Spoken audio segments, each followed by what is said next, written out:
Thank you very much. I needed to correct my affiliation.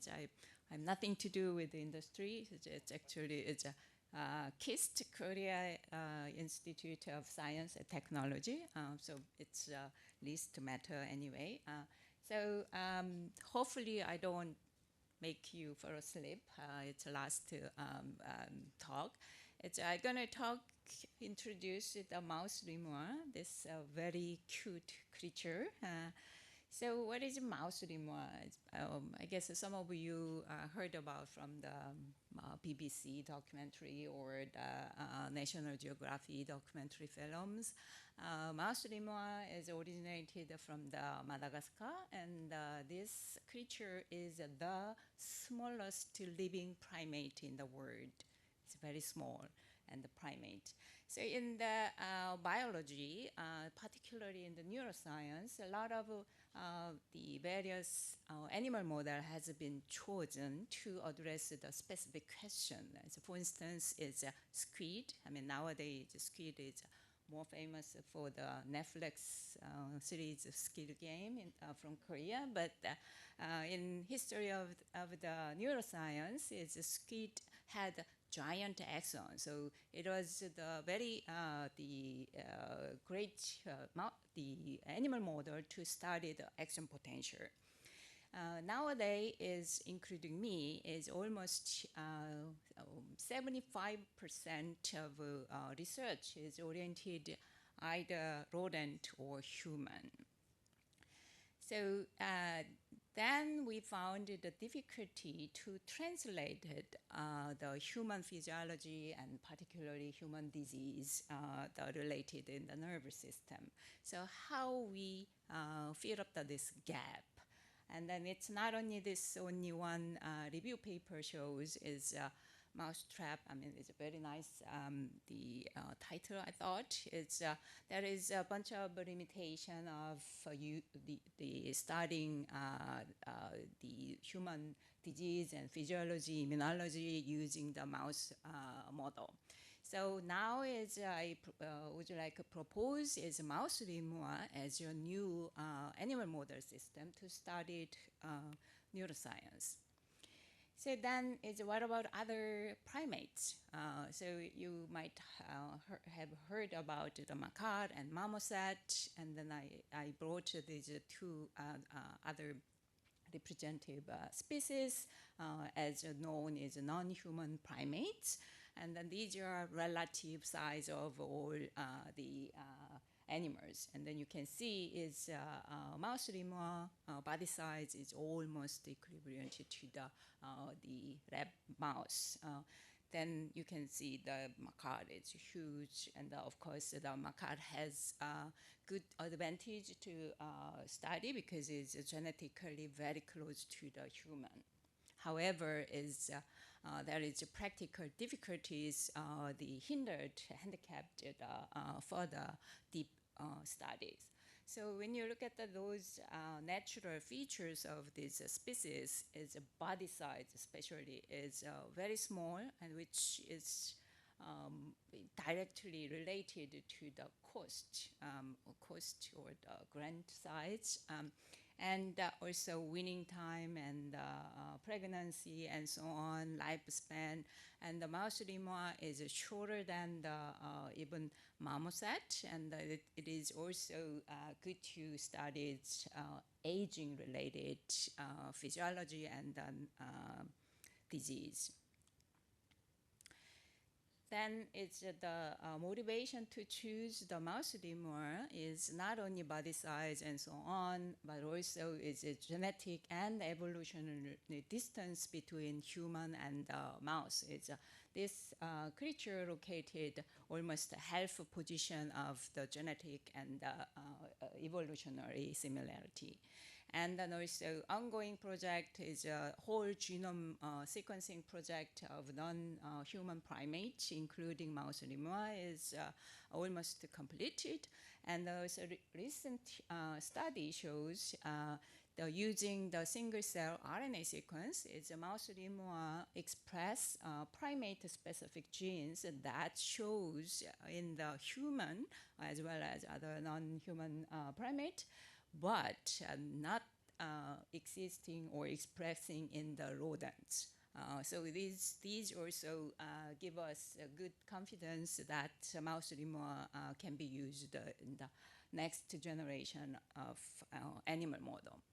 So our work, supported by Human Frontier, developing the mouse lemur 3D atlas. We call the e-lemur system. So it's the digital framework. And then our goal is relatively simple. Is nowadays is digital world, and particularly its brain is a complex structure, and then all structures are connected to do govern the real function. And the rodent brain is really, really well established digital framework. From a lot of laboratory as well as Allen Institute. And the human brain is from the patient and the MRI study and so on. There are also huge body of the three-dimensional digital data set. And then to fill up the gap, we wanted to make the mouse lemur atlas. And then together with this, the Fabienne and Huber, we fly to the Brunois, where the mouse lemur colony exists, because Madagascar is part of once it's part of the France, and they had the colony. So when you look at these creatures, they have very huge eyes, and we thought initially, this animal might be as a good study to the visual the system. And it's like hobby, as we made the three-dimensional maze using the natural branches, and looking at all the navigation function of this creature. That is my hand, and that animal is so small and very friendly. So actually that is the little problem, too cute and too friendly. So after that, something bad thing happened. Oh, that's the problem.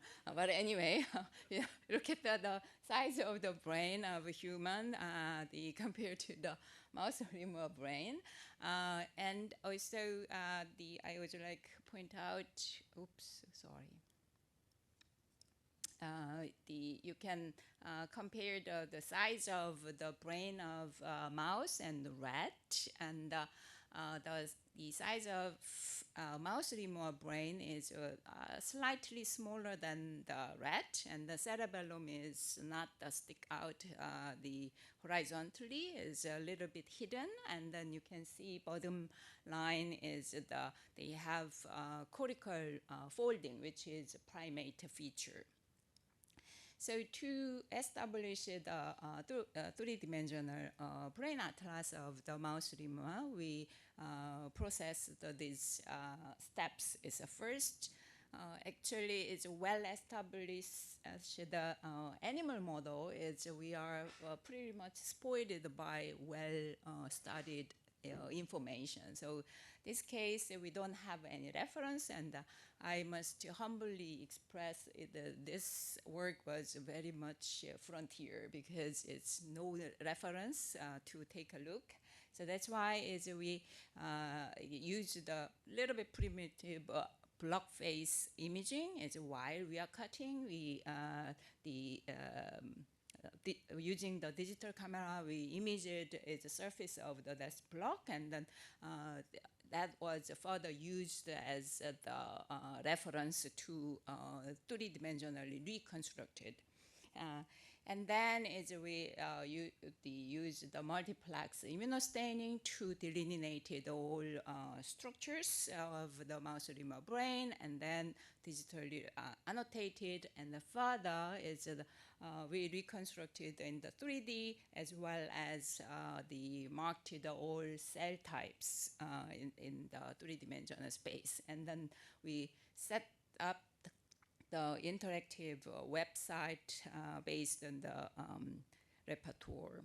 So here is an example of the mouse lemur brain is that are serially sectioned and immunostained with several markers. You can see also detailed structure by looking at those various markers. So we use the signals from the different markers curated to delineated or detailed structure. So I would like to point out, compared to the mouse brain versus mouse lemur brain, as for instance, the cortex is no folding cortical structure is observed in the mouse, but there is the primate feature, as a primate feature, cortical folding is appeared in the mouse lemur brain, as well as such the putamen is well separated compared to the mouse. And when you look at the human and other primates, its mouse lemur brain has a lot of primate features, including its visual system. So I would like also pointed out within the neuroscience is layer 4 is super important, especially is when you look at a human, is layer 4 in the prefrontal cortex. It's a very important role, and then this, to our knowledge, is mouse lemur is the smallest monkey that has the layer 4. So that is very promising for us. And then, as I mentioned, is using the multiplex staining, we curated all signals to delineate it. Here, as an example, is particularly cortex is structured by the lamina layers, and those lamina layers each has specific functions. So it is critical to delineated, annotated, detailed the lamina structure of each cortex. And not only using the such cellular information, the cytoarchitecture, but also its chemo, the structure using the neuronal terminal staining. We can delineate it also important region, for instance, the visual cortex of V1 and V2, and then all layers. And then also we incorporated its MRI data set to delineated also Bodeman-like brain area. So here is using those signals, we annotated or detailed the structure.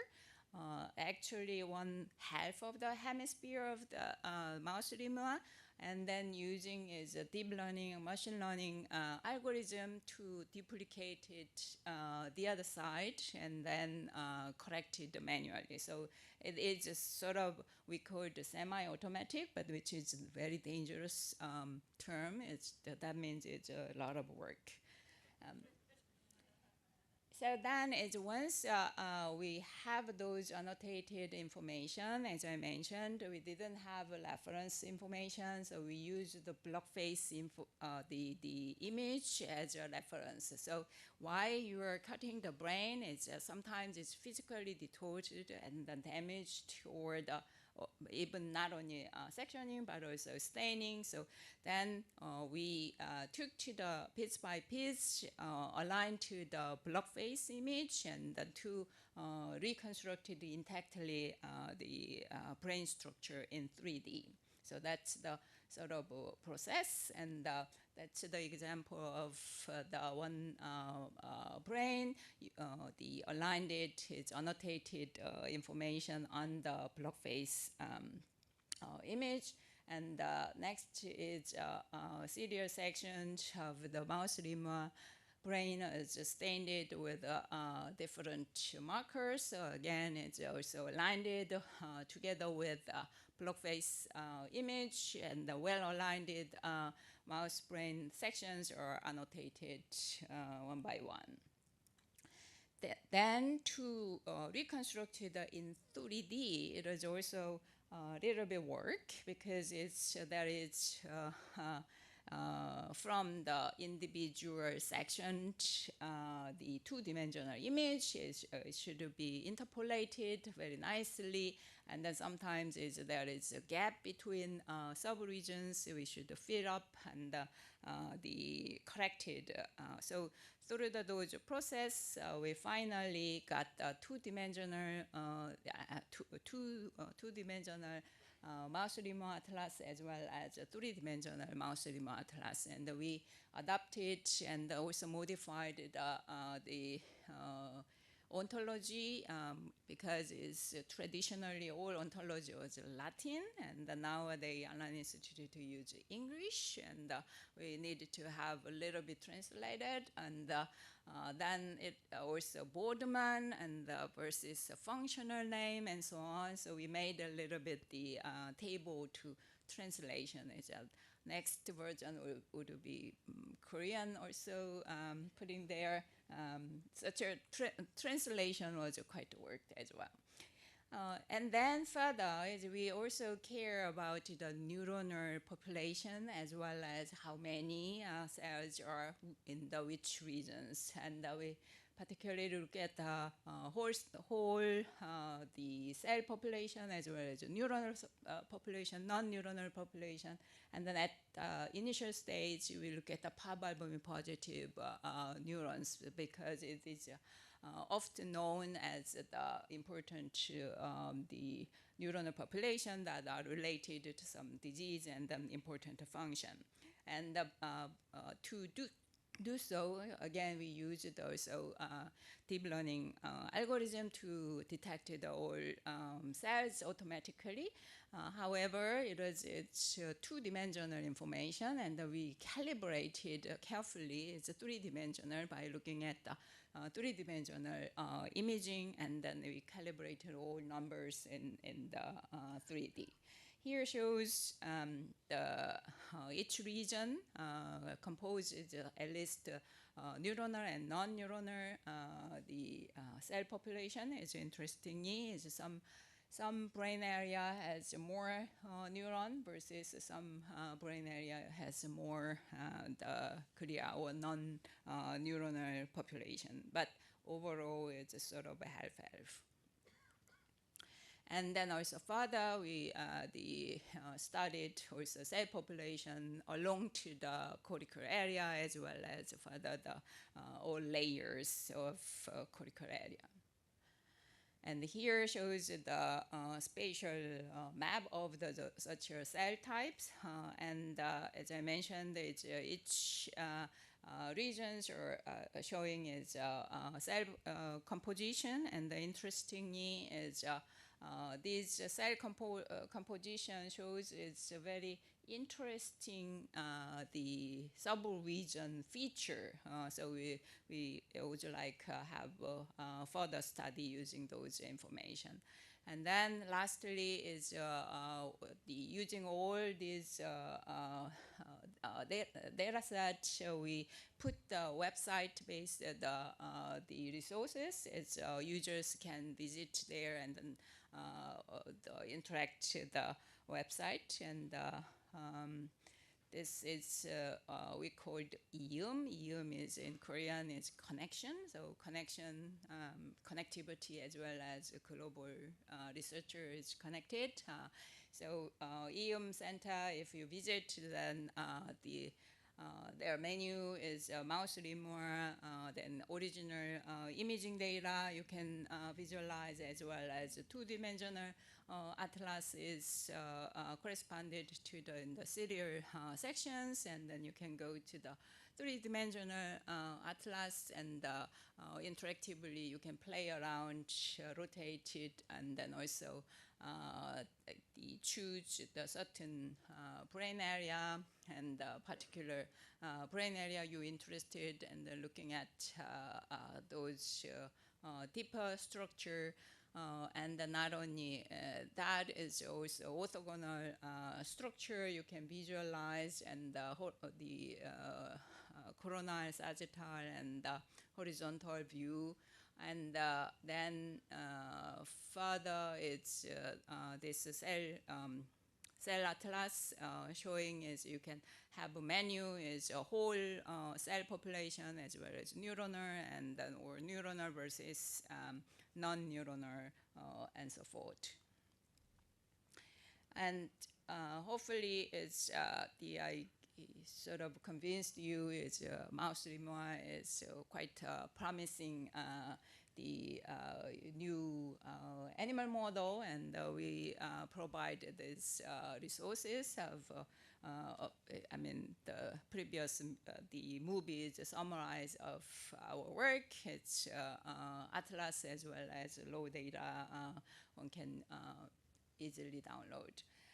Further, together with Daniel Huber, the Daniel Huber is also our team of the Human Frontier Fellowship, and we tried to looking at these animals' behavior. As I mentioned, this creature has huge eyes, and it's a simple task. It's with a screen. It's showing the visual cue, and they learned which valve you click, and then get some reward in the middle. So it's this animal. It can perform those learning the visual cue related behavior.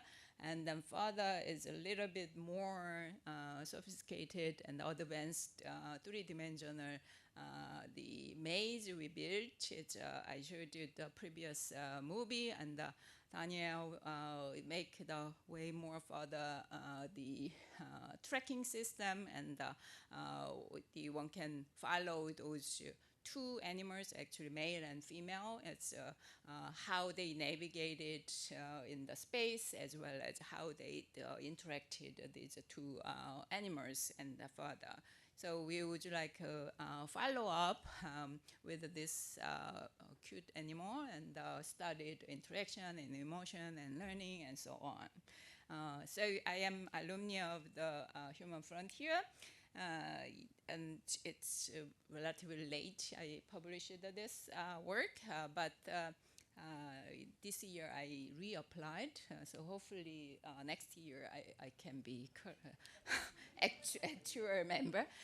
Anyway, so thanks for the Human Frontier and our team, Fabian and Danielle, and my lab is involved. Thank you.